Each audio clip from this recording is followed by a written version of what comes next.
자, 여러분. 오늘은 아주 흥미로운 인터뷰 하나를 샅샅이 파헤쳐 보려고 합니다. 최근 큰 화제가 되었던 아마존 창업자 제프 베조스의 CNBC 인터뷰인데요.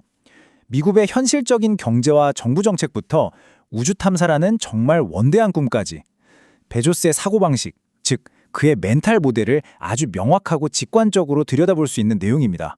바로 시작해 볼까요? 본격적인 이야기에 앞서서 질문을 하나 드려보죠. 비싼 월세, AI 때문에 일자리를 잃을지도 모른다는 불안감, 그리고 저 멀리 우주에 떠있는 달. 여러분, 이 세 가지의 공통점이 대체 뭐라고 생각하시나요? 언뜻 보면 서로 전혀 상관없는 이야기 같죠? 하지만 오늘 우리는 일상 속 작은 불만에서 시작해 우주적 규모의 야심찬 미래까지 스케일을 점차 키워가며 이 모든 것을 하나로 관통하는 베조스의 논리를 만나게 될 겁니다. 오늘 우리가 함께 짚어볼 핵심 주제들입니다. 첫 번째, 효율성의 극명한 차이. 두 번째, 비싼 월세의 근본 원인. 세 번째, 햄버거 가게 확장하기.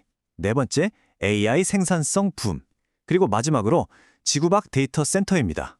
현실적인 동네 정책에서 우주적인 비전으로 어떻게 연결되는지 그 여정을 함께 따라가 보시죠. 자, 첫 번째 주제입니다. 효율성의 극명한 차이. 특히 정부 시스템과 민간 기업의 성과를 아주 노골적으로 비교해 볼 건데요. 44,000달러. 우리 돈으로 정말 어마어마한 금액이죠. 놀랍게도 이게 뉴욕시가 공교육에서 학생 딱 한 명에게 1년 동안 쏟아붓는 돈입니다. 시카고나 보스턴 같은 다른 대도시들보다 무려 30%나 더 많고요. 마이애미랑 비교하면 무려 3배나 높은 수치입니다. 그런데 여기서 진짜 문제는요. 이렇게 막대한 세금을 들이붓고 있는데도 뉴욕시 공교육의 결과가 다른 도시들에 비해 딱히 나을 게 없다는 사실입니다. 베조스가 여기서 진짜 기막힌 비유를 하나 드는데요. 한번 상상해 보세요. 만약 아마존이 방금 말씀드린 뉴욕시 교육 시스템처럼 운영된다면 과연 어떨까요? 글쎄요. 여러분이 주문한 택배는 한 6주 뒤에나 도착할 거고요. 배달비로만 $100를 내야 할 겁니다. 게다가 그렇게 오래 기다려서 받은 상자를 열어보면 여러분이 주문하지도 않은 엉뚱한 물건이 들어있겠죠. 민간 기업의 치열한 효율성과 정부 주도 시스템의 비효율성을 이보다 더 뼈 때리게 보여줄 순 없을 겁니다. 다음으로 넘어가 볼까요? 두 번째 주제, 비싼 월세의 근본 원인입니다. 우리가 흔히 하는 불만 중 하나를 짚어보죠. 에어비앤비 때문에 월세가 미친 듯이 오르는 거야. 정치권에서도 흔히들 이렇게 비난하곤 하는데요. 과연 그럴까요? 베조스는 팩트를 들어 아니라고 딱 잘라 말합니다. 뉴욕시에서 에어비앤비 운영이 법으로 강력하게 규제되고 사실상 금지되었는데도 월세는 어떻게 됐죠? 여전히 역사상 최고치를 찍고 있습니다. 즉, 에어비앤비는 진짜 범인이 아니었다는 뜻이죠. 그럼 진짜 이유는 뭘까요? 아주 기본적인 경제학 원리의 답이 있습니다. 정부 정책을 보면요. 세금 혜택 같은 걸 통해서 사람들이 집을 구하려는 수요는 막 부추깁니다. 하지만 동시에 낡은 용도지역제나 엄청나게 느린 건축 허가 절차로 새로운 집이 지어지는 공급은 꽉 막아버려요. 자, 수요는 폭발하는데 공급은 제한된다? 이건 뭐 수학적으로 집값이 폭등할 수밖에 없는 구조인 겁니다. 자, 세 번째 주제입니다. 스케일을 조금 키워볼까요? 햄버거 가게 확장하기라는 재미있는 개념을 통해 억만장자의 부에 대해 이야기해보죠. 최근 정치권 논쟁을 보면요. 알렉산드리아 오카시오코르테즈 하원의원은 이런 주장을 합니다. 10억 달러 단위의 엄청난 부는 단순히 개인의 노동이나 노력만으로 벌 수 있는 돈이 아니다. 즉, 시장의 힘을 부당하게 이용하거나 규칙을 어겨야만 그런 막대한 부를 쌓을 수 있다는 시각이죠. 인터뷰어는 베조스에게 바로 이 정반대의 시각에 대해 어떻게 생각하는지 묻습니다. 여기에 대해 베조스는 아주 직관적인 햄버거 가게의 비유로 반박을 하는데요.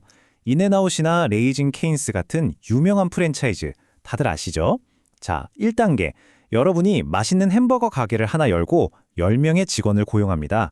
사람들이 여러분의 햄버거를 정말 사랑해줘서 돈을 좀 벌었죠.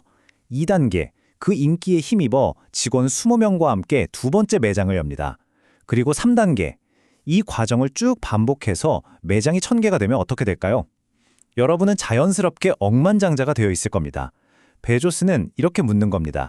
도대체 매장이 10개에서 1000개로 넘어가는 어느 지점에서 그 돈이 갑자기 비윤리적인 돈으로 변하냐는 거죠.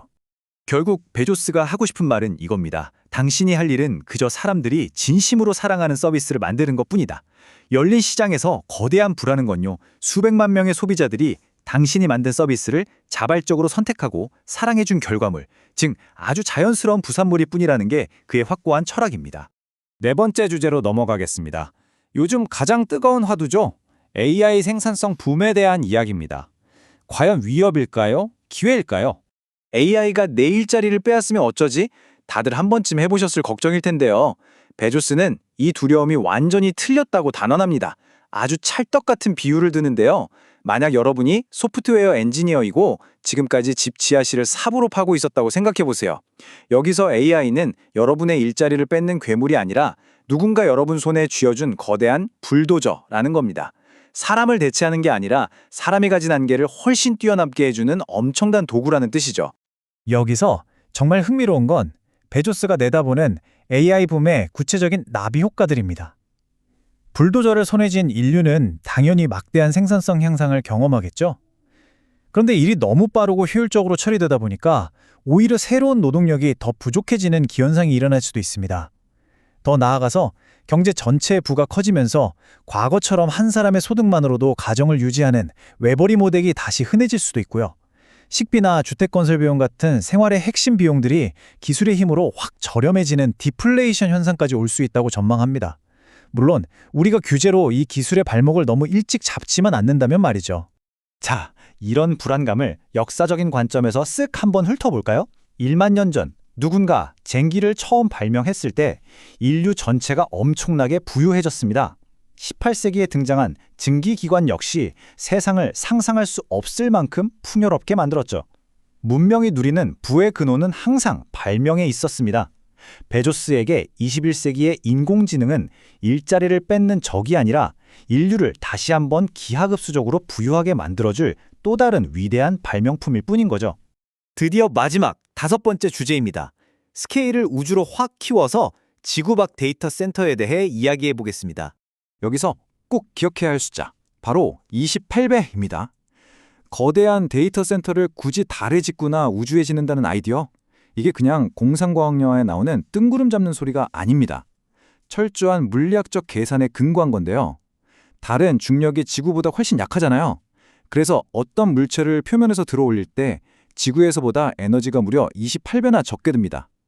달에서 태양전지판을 만들어서 에너지를 공급하면 현실적으로 엄청난 효율을 낼 수 있다는 뜻이죠. 그럼 대체 왜 이렇게까지 해서 우주로 나가려는 걸까요? 목적이 중요하겠죠. 베조스는 우리가 사는 이 지구를 정원행성이라고 부릅니다. 말 그대로 너무나 소중하고 아름다운 정원이라는 거예요. 에너지를 엄청나게 갉아먹고 환경을 파괴하는 무거운 중공업 인프라나 거대 데이터 센터들은 점진적으로 우주로 싹 옮겨버리고 우리의 지구는 자연 그대로의 아름다운 정원으로 영원히 보호하자는 겁니다. 이게 바로 그가 끊임없는 혁신을 통해 궁극적으로 도달하고 싶어하는 미래입니다. 자, 오늘 우리는 뉴욕시의 비효율적인 교육 시스템부터 시작해서 달 표면의 데이터 센터까지 아주 논리정연하게 연결된 제프 베조스의 렌탈 모델을 함께 살펴봤습니다.